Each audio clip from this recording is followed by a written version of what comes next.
So can you tell us a success story of a client you have helped transform their business? Is there anything like that you would like to share with us? Yeah, there's lots. I think I can think of a couple right now. Construction business in Toronto, actually. They have a construction business. The wife is doing admin, marketing, invoicing, bookkeeping, everything. The husband is getting the work, so he's sales and consultation, and he's the project manager on site. He's getting the guy started. He's a technical solution. This doesn't work. How do we do it? So they've got their hands full. They haven't had a proper vacation for a long time. No work-life balance, balancing kids, young kids also. And they came to me, and I did a deep dive discovery in their business, gave them a health check report to compare them against a healthy business so they can see where they're strong, where they're not. Based on where they want to go with the goals, I gave them a roadmap. And yeah, I've been working with them for 3-4 months now, and it's transformed. How many employees? 5 others. Okay. Yeah, but they're all site people. So what I helped them identify was that they really don't have that middle layer of management yet that they need to grow if they're going to free themselves up. And also, this is a common thing for a lot of business owners.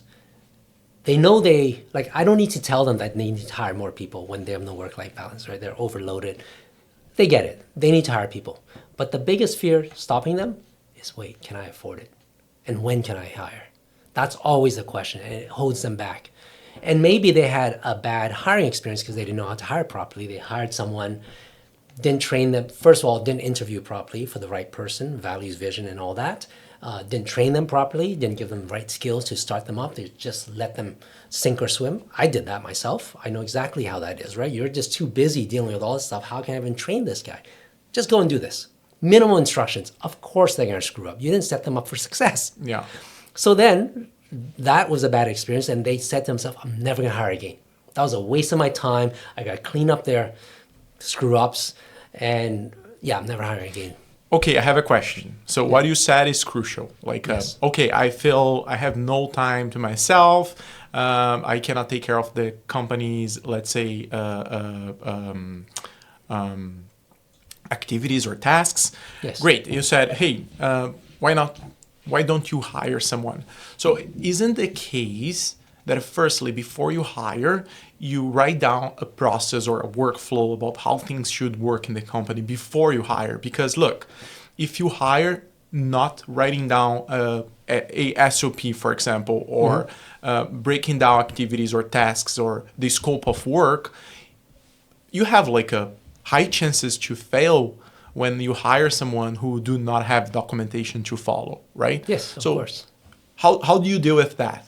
I know hiring is one of the options, but organizing before hire someone, is that something you consider as a business coach? Yes. And how do you deal with that? Because you have a method, right? So I would like to understand more about your method. Yeah, I totally coach on that.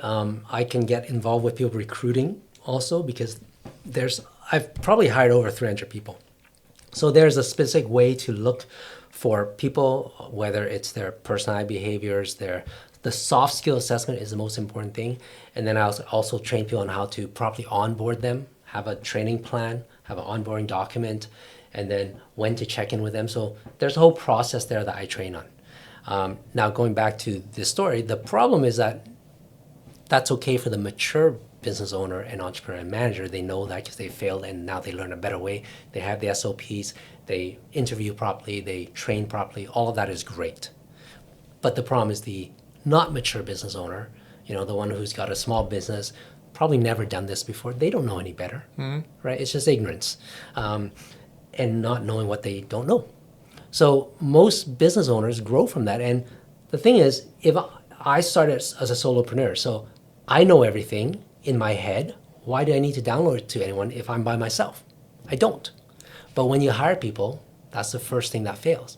It's like you think it's still in your head and you think you don't need to download it, but it's a communication. Once you are dealing with more than one person, more than just you need to communicate, right? So I need to tell you what's my process. How do I do this?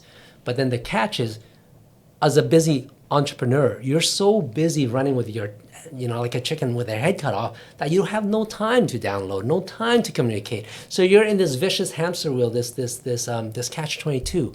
It's like, okay, I don't know what to do, right? So I think that's a common struggle. But going back to my client, so basically they were stuck in this common struggle. It's like, okay, I know I need to hire, but then when do I do it? How do I do it? And what if I can't afford it? So what I did was I did a whole financial projection for them. I looked at their finances and I looked at the organizational chart, right? Him, his wife, his 5 members, and I realized, okay, there's this missing gap in terms of your human resources. So I said, okay, first you need to hire a project manager to relieve the business owner, the husband, from always being on site. The operational side of Yes. the business, right? Because his time is better spent getting more work, right? And then you hire the admin to help the wife get out of the business, or not out of the business completely, but alleviate her from it so that she can do higher value work. And yes, that's understandable. Now I've told them what to hire. Then the question is when. So I projected their finances, and I basically said, okay, look, based on my projection here, if you can grow your revenue by 5%, then you can afford your project manager. And that was a simple thing. Very feasible. Yeah, very, very, very understandable. Totally. And he says, oh, 5%, okay, well, that's only like if I just get another job, I got it.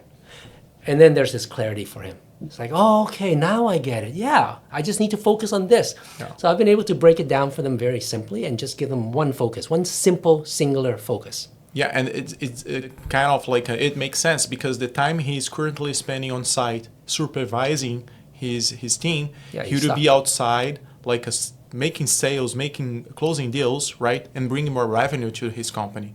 So Totally. I think the project manager actually would be for free, if I can call it that way, if I can say that way, right? Yeah. And not only that, like one of my beliefs about good organizational design is a very simple formula. If you allow your staff, you're starting with yourself and your staff, to do what you're good at and to do what you love, you found the perfect intersection. If I want to empower a high performance team, all I need to do is look at my team and find out what are they good at, what do they love, let them do that. Because if I let you do what you're good at and what you love, you will come to work every single day loving it, and your outputs will be good. So the company benefits, and I have a positive, happy culture. Why not, right? So that's really as simple as this when you are trying to design an organization that fosters really healthy culture, is let them do that. So going back to a business owner, they're wearing multiple hats. Some of those hats they don't even love, and they're horrible at, but they've learned how to be good at it. But it's still taking away or giving them negative energy, right? Because they don't love it. Once I free that up and someone else takes care of it, they're like instantly happy again. And this whole burnout that is very real for business owners is going to slowly subside. Because one, they're doing things that they love already, so they don't feel like it's stress. Simon Sinek says it best, work that you love is called passion. Work that you hate is called stress. They're both work, but how do you perceive it? That's the key difference.